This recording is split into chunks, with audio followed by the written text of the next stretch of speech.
बंदौ गुरुपद कंज कृपा सिंधु नर रूप हरि महामोह तम पुंज जासु वचन रवि कर निकर। देशवासियों को मेरा हार्दिक नमन।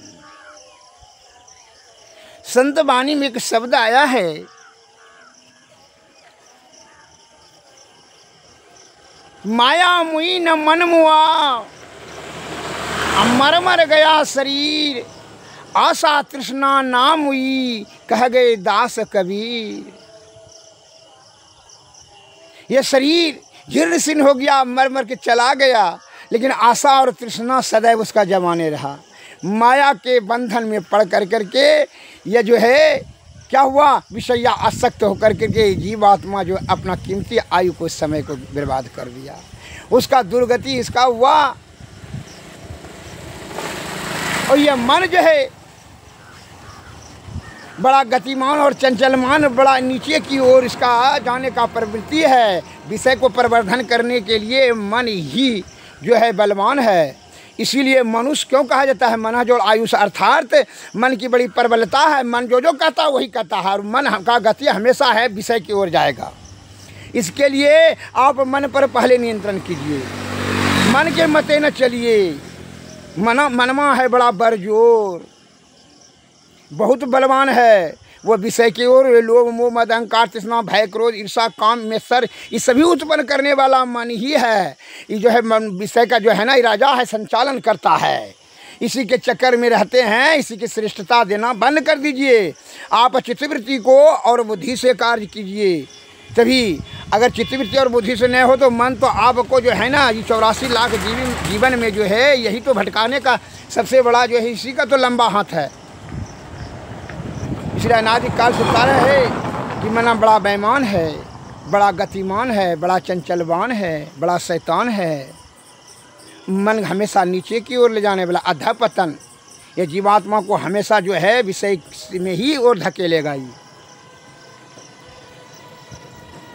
अर्थात विषय बड़ा बलवती होता है, इससे जीवात्मा को नाना प्रकार का कष्ट होता है। मैं एक उपमा देता हूँ, सुन लीजिए। मैं गंगा स्नान करने के लिए गया था, तो गंगा जी में देखा एक जो है पिता ने पुत्र को स्नान कराने के लिए नदी में ले जा रहा था अपने पुत्र को। पुत्र वही लगभग 8-10 वर्ष का था, तो उसको गोद में ले जाकर जा रहा था। तो नहीं जाना चाह रहा था, वो चिल्ला चिल्ला करके उठता। क्या कह रहा था वो सुन लीजिए। वो चिल्ला चिल्ला कर, अरे बाबू बचावो हो, बाबू बचावो हो बाबू। हम भी वहाँ स्नान कर रहे थे। बड़ी सोच करके बड़ा हमको घोर आश्चर्य हुआ। हमने उसको पूछा कि किसका बेटा है, क्योंकि ये तो मेरे बेटा है। कहते ये बचावो हो बाबू कह रहा है, क्योंकि डरता है। हमने डरता है, ओ इसको मतलब है कि जब बाबू को पुकार रहा है और बाबू के गोदी में खुद बैठा हुआ है तो फिर भी बाबू को पुकार रहा है। ये घोर आश्चर्य है। इसका मतलब है कि वह बाबू के प्रति उनको प्रगाढ़ आस्था नहीं है,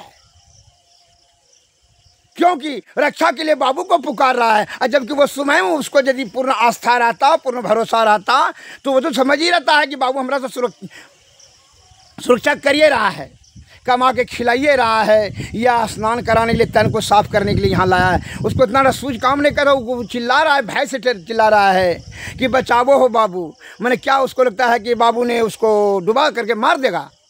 उसके मन में ऐसा भाव पैदा हुआ, अर्थात तब ना वो भय पैदा हुआ विषय। जबकि वो जान रहा है कि बाप हमारा यही है, तो पर भी वो चिल्ला रहा है। क्यों? कितना विषय बलवती है उसका, मतलब पूर्ण उसको भरोसा विश्वास नहीं है। जिसको आप या मेरा है या तेरा है या स्त्री है पुत्र है पुत्री है जो कह रहे हैं मेरा तेरा, अरे उतना ही उसको विश्वास है जितना केवल मुझ तक ही विश्वास है, स्वार्थ सिद्धि तक ही विश्वास है। पूर्ण सस्ता नहीं है। आस्था रहता तो वो कैसे कह रहा था बचावो हो बाबू, तो हम बोलबो किए। अरे बाप तो तुम्हारा खुद है ही मदन, तो फिर भी तो उतना करुण भाव से क्यों रो रहा है कि चिल्ला रहा है। तो उसकी माँ उधर से किनारे ऊपर में जो खड़ी थी वो कहती है छोड़ दीजिए लाइए यहाँ से। उसकी माँ कहती है छोड़ छोड़ यहीं स्नान कर ले किनारे में। इसी प्रकार यह परमपिता परमेश्वर ईश्वर ने बड़ी आसीन कृपा कर करके हम लोगों को सुख शांति और समृद्धि प्राप्त करने के लिए चित्त और वृत्ति, चित्त और बुद्धि भीतर में अंतःकरण इंद्रियां दिया है और स्वयं यहाँ बैठा हुआ है ब्रह्मांड पर भीतर में, और वह हमको विषय से बचाना चाहता है, विषय को साफ कर करके आपको स्नान कराना चाहता है। किसमें? सतरूपी सागर में स्नान कराना चाहता है। लेकिन आप चिल्ला रहे हैं, विषय आसक्त होकर के कितना बलवती होता है कि बचाओ बाबू। और ईश्वर तो आपको सुख और समृद्धि करने के लिए, अगर उनकी इच्छा चेष्टा नहीं रहती सुख समृद्धि के लिए तो माँ, आप गर्भ कुंड में थे तो माँ के स्तर में दूध दे दिए, आप योनि मार्ग से बाहर नाके के निकट हवा दे दिए। ईश्वर की ही कृपा से भूख दिया तो भोजन यहाँ पहले से, प्यास दिया तो पानी पहले से है, व्यवस्था कितना है। रोग दिया तो जड़ी बूटी रूप में दे चुकी हैं दवाएं, व्यवस्था की उनकी कितनी ही प्रबल है। लेकिन आपको पूर्ण भरोसा विश्वास नहीं है, जैसे उस बालक को विश्वास नहीं था। बाबू के गोद में रहने के बाद भी वह पुकार रहा था और चिल्ला रहा था, इसलिए कोई विषय उसको घेर रहा था, भय, भय रूपी विषय। आप भय के कारण से कि जड़ी बूटी से रोग का निदान नहीं होगा, आप इसलिए क्या करते हैं, विदेशी को चिल्लाते हैं जिससे कि कोई आपको मतलब नहीं है। पूंजीपति से आप बनी बनाई दवाई को खा करके निरोग होना चाहते हैं। विदेशी विद्वान का भरोसा रखते हैं कि आएगा हमको ठहरे रोग से मुक्त करेगा। उसी का दुष्परिणाम है कि आप अल्प आयुवान और रोगाग्रस्त शारीरिक दृष्टि से दुर्बल होते चले जा रहे हैं और आधे उम्र में समाप्त हो जाते हैं। लेकिन परमपिता परमेश्वर ने, जो आपका पिताजी हैं, पिताजी का भी पिताजी है परब्रह्म, जो आपके भीतर में ही है, कहीं दूसरे जगह नहीं है, उन्होंने आपको विषय रूपी मैल को छुड़ा कर करके सत्य के स्नान कराना चाहता है, सत्य रूपी गंगा में स्नान कराना चाहता है। परंतु आप उनके ऊपर पूर्ण भरोसा और विश्वास नहीं है, अपना बुद्धि लगाते हैं, भय से व्याकुल होकर के आप कहते हैं बचाओ हो बाबू। तो कहते हैं कि अंग्रेजी कि भाई दूसरा दवाई खा करके विदेशी दवाई को हम ठीक हो जाएंगे। ये आप कितनी हास्यप्रद बातें हैं, कितनी आपकी बुद्धि संकीर्ण हो रहा है। विशेष आसक्ति होने के कारण से ही यह दुर्गति और दुष्परिणाम है।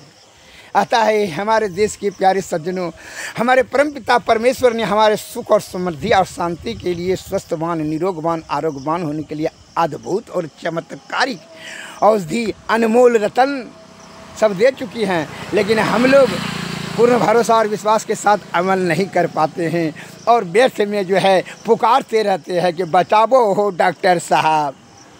यह आपकी महामूर्खता है, घोर आश्चर्य। आपके प्राचीन बुद्धिजीवी ज्ञानी विद्वान वैद्य गणों ने भी कहते हुए आ रहे हैं कि भाई यह ईश्वर के द्वारा बनाई गई प्रकृति के पर आप पूर्ण आस्था और विश्वास कर करके उन्होंने लिख दिए, बता दिए, उन्हीं का अमल करें, निरोगवान आरोग्यवान रहेंगे, तभी आप जो है सुखी संपन्न लौकिक और अलौकिक दृष्टि से आप क्या होंगे, सामर्थ्यवान हो जाएंगे, समृद्धि, आनंद, परम आनंद प्राप्त करने में। और विषया आसक्त होकर करके आप दुख की तरफ घसीट रहे हैं। इसलिए कहते हैं विषय बड़ा प्रबल होता है, जानने के बाद भी वह परमपिता परमेश्वर है और आप झूठ मूठ का शोर मचा रहे हैं। वाह, बचाओ हो बाबू। आप किसको बाबू, कौन बाबू? तो बाबू के गोद में तो हैया है, तो फिर और कौन बाबू के पुकार कर करके आप जो शोर मचा रहे हैं? या आपकी मूर्खता नहीं है तो क्या अक्लमंदी है? इसलिए हे हमारे देश के प्यारे सज्जनों, शुद्ध चित्त आत्मा से भीतर में ही खोजो। इसलिए हमारे गुरु महाराज कहते हैं, खोज करत यंत्र उजियारी, दृष्टिवान कोई देखा है, गुरु भेदी ने भेद पाकर। गुरु जो भेदी है उसने भेद पा लेता है। क्या करता है भेद पा करके? निस्दिन सूरत अधर पर करके अंधकार फट जाता है। वह जो है, जो गुरु का भेद जान लेता है, जिनके भेद को जान लिया, जो भक्त ने गुरु का भेद को, तो उनके उस शब्द को समझने लगता है और उन्हीं को जो ध्यान को एकत्रित कर करके वह शुद्धचित आत्मा से चिंतन करता है, अपने भीतर में ही खोजता है ईश्वर को।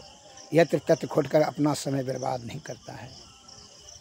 अतः मैं आपको शुद्धचित्त आत्मा से उपकार करना चाहता हूँ, क्योंकि आयुर्वेद का शाब्दिक अर्थ है जिस वेद से आयु दीर्घ हो, आरोग्यता दृढ़ हो। आयुर्वेद को छोड़ कर करके आप दीर्घ आयुमान, बलवान, स्वस्थवान नहीं हो सकते हैं। और छोड़ने का दुष्परिणाम है कि आप अल्प आयुमान, रोगाग्रस्त, शारीरिक दुर्बल होते चले जा रहे हैं। विस्तृत रूप से जानकारी प्राप्त करने के लिए देखिए यह है चिरचिरी है, और जो है जिसको हाथ गोड़ में रक्त कण उष्ण हो जाता है, क्या करेंगे मैं बता देता हूँ कि ये चिरचिरी को, और यह बरियारा देख ली, ये बरियारा है, यह चिरचिरी है, इसको आधा किलो लेंगे, गुरिलत्ती, तिलकोचा, पचगुरिया और जामुन का छाल, कौहा का छाल, ये सभी को जो है आधा किलो ला कर करके 10 किलो पानी में दे करके उबाल करके 4 किलो 5 किलो काढ़ा रह जाए, उसको कीजिए तो क्या होगा, रक्त और बीज समशीतोष्ण निर्मल और पेट ठंडा होगा, साफ होगा, जो कि आप ये इम्यूनिटी पावर छीन नहीं होगा, आपका हाथ गोड़ का लहर जलन भी समाप्त होगा, नाना प्रकार के रोग से आपको बचने का इम्यूनिटी पावर में परिवर्धन रहेगा, वृद्धि रहेगी, आपका छीने हुआ, चूँकि अखाद्य पदार्थ के सेवन से आपका रक्त कण उष्ण हो जाता है, पेट गंदा हो जाता है और अनेक प्रकार के रोग का आप शिकार हो जाते हैं। विस्तृत रूप से जानकारी प्राप्त करने के लिए मोबाइल से संपर्क करें। Mobile number 93 34 70 46 25। मैं निरंतर आपका देशवासियों का 40 वर्षों से सेवा में तत्पर हूँ और आगे भी जब तक जीवित रहूँगा। ज्ञान से चिंतन करें, आत्मचिंतन, चिंता नहीं, चिंता से बुद्धि का ह्रास होता है, आत्मचिंतन से बुद्धि का परिवर्धन होता है, वृद्धि होता है। कहीं जाने का जरूरत नहीं है, आपके बाड़ी झाड़ी खेत खलियान बाग बगीचा में प्रचुर मात्रा में औषधि है, केवल आपको जानकारी प्राप्त करने की ही ज़रूरत है और जानकारी देने के लिए मैं आपका सेवा में लगा हुआ हूँ। जय हिंद, जय भारत। सुन करके समझें और अमल करें। धन्यवाद।